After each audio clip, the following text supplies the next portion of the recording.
Halo, selamat sore semua. Perkenalkan, nama saya Densi Marianti Mazbuki dengan NIM 2001140053 dari Universitas Nusa Cendana Kupang, program studi pendidikan guru sekolah dasar kelas A semester 5. Nah, di sini saya akan membahas materi dari modul 2 mengenai strategi pembelajaran tentang pengenalan diri, keluarga, dan lingkungan tetangga.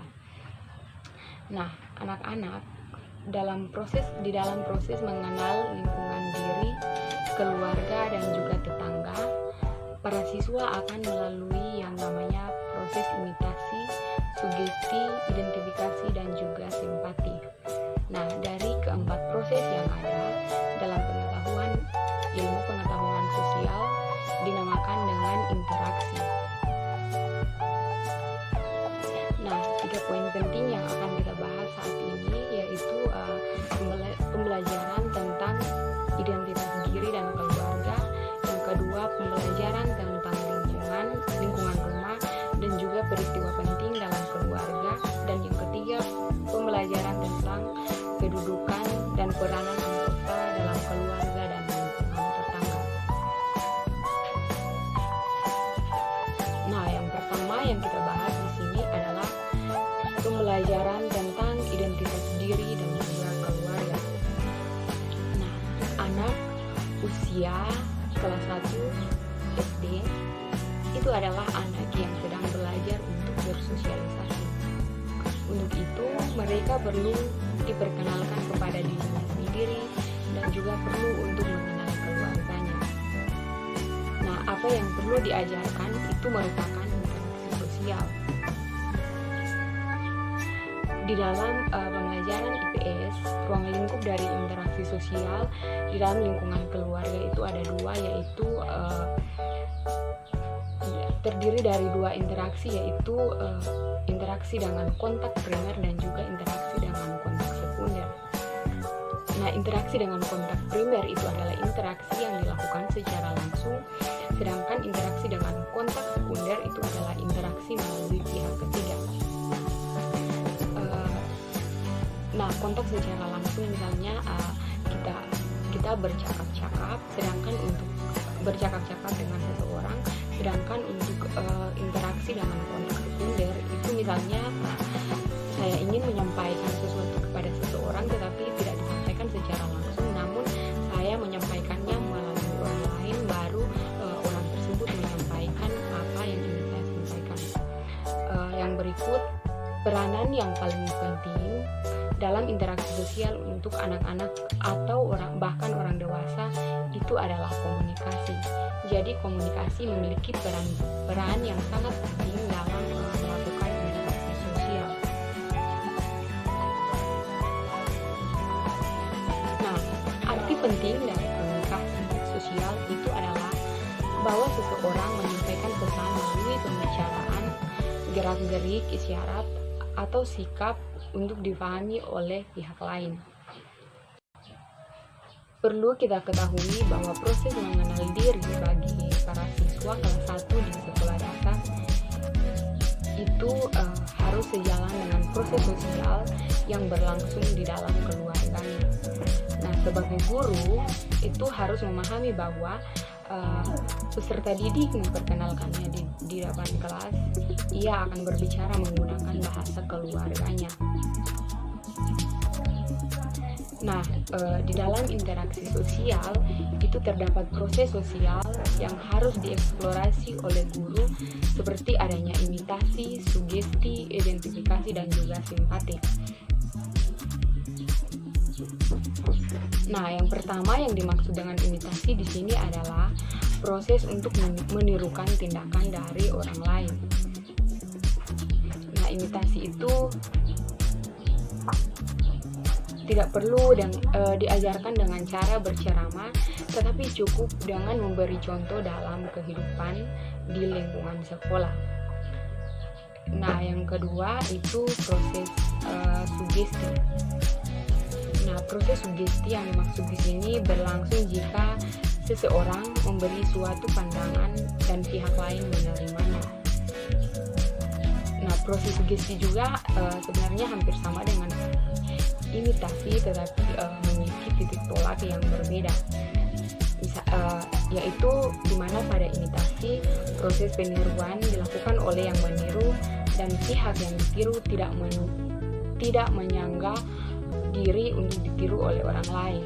Sedangkan pada sugesti ada pihak tertentu yang berusaha untuk memengaruhi seseorang untuk dapat menirukan tindakannya atau perkataannya sesuai dengan yang diinginkannya.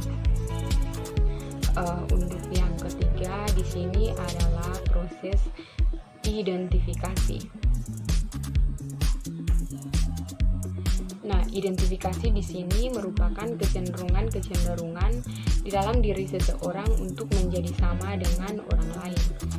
Nah, proses identifikasi itu dapat terjadi secara sadar maupun tidak sadar. Nah, identifikasi itu adalah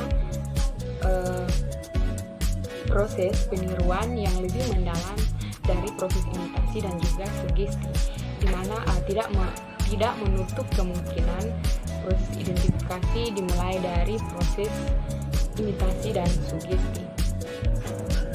Nah, yang keempat di sini proses simpati. Nah, proses simpati itu merupakan suatu proses di mana seseorang merasa tertarik pada pihak lain. Nah, di dalam proses simpati, seseorang memiliki keinginan untuk memahami pihak lain, bahkan ingin untuk melakukan kerjasama dengannya. Lawan kata dari simpati itu adalah antipati.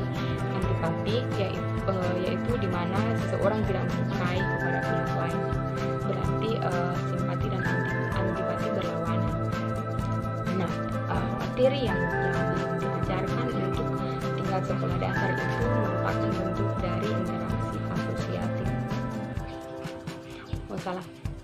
Nah, di lingkungan sekolah, proses interaksi sosial itu dapat dibagi menjadi dua kelompok besar, yaitu interaksi yang bersifat asosiatif atau bersifat positif, dan juga disosiatif atau bersifat negatif.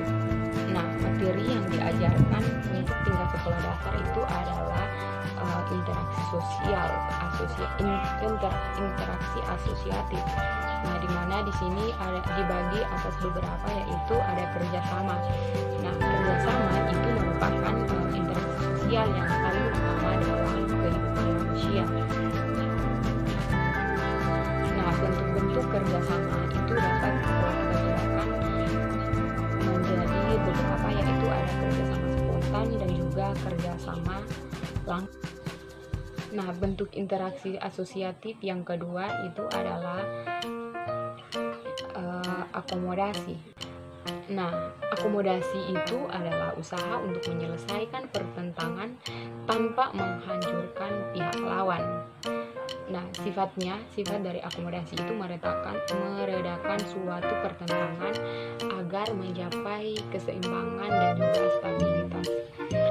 Nah, proses interaksi asosiatif yang ketiga itu adalah asimilasi. Nah, pada proses asimilasi, setiap pihak berusaha untuk mengurangi perbedaan-perbedaan yang terdapat di antara orang per orang atau kelompok.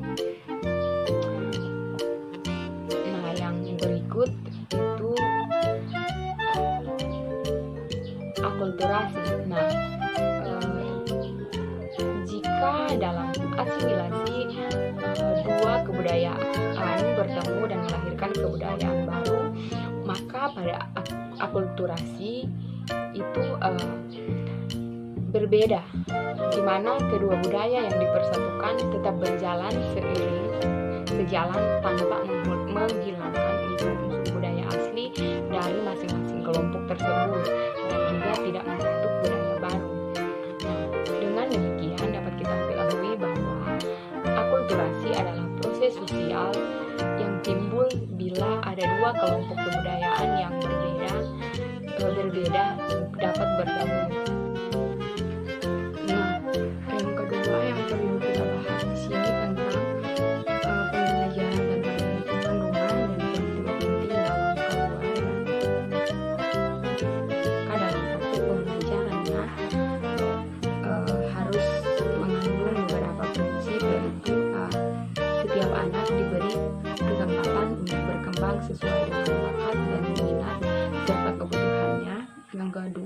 kedua, di samping disediakannya pembelajaran yang sifatnya umum yang diwajibkan dikuasai oleh setiap anak, harus disediakan pula pelajaran pilihan yang sesuai dengan minat siswa. Dan yang ketiga, dalam pengembangan media pembelajaran yang digunakan harus memperhatikan tingkat verbalisme media sehingga dapat dipahami oleh siswa sesuai tingkat perkembangannya. Nah, pembelajaran kita yang ketiga itu mengenai pembelajaran tentang peran dalam keluarga dan juga lingkungan. Nah, sebagaimana kita ketahui bahwa anak adalah cerminan kedudukan dan juga status dari orang tuanya. Nah, untuk itu guru sebagai seorang guru harus bersikap adil terhadap semua anak, baik orang tuanya yang memiliki status yang tinggi ataupun orang tua yang memiliki status rendah. Nah, dalam diri anak juga harus ditanamkan bahwa di sekolah semua memiliki kedudukan yang sama. Tetapi biasanya orang tua yang sombong itu mempengaruhi anaknya agar tidak terlalu bergaul dengan anak yang miskin atau memiliki kedudukan sosial yang rendah.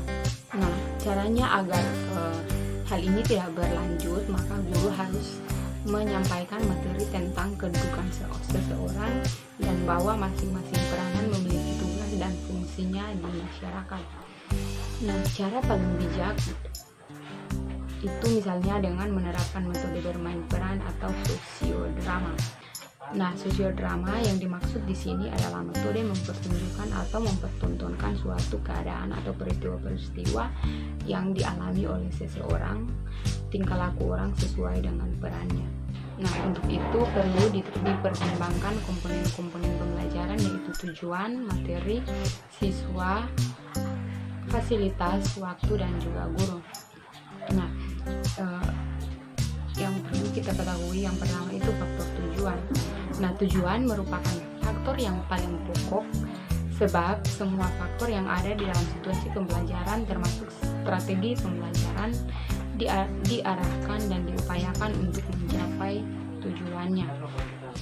Nah, faktor yang kedua yaitu faktor materi. Nah, yang ketiga di sini yaitu faktor siswa.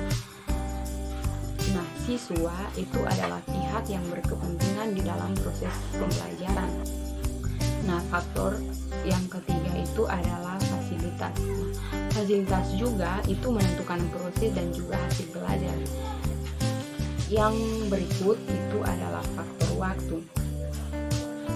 Nah, hal lain yang perlu dipertimbangkan itu adalah waktu, baik jumlah waktu yang tersedia maupun kondisi waktu.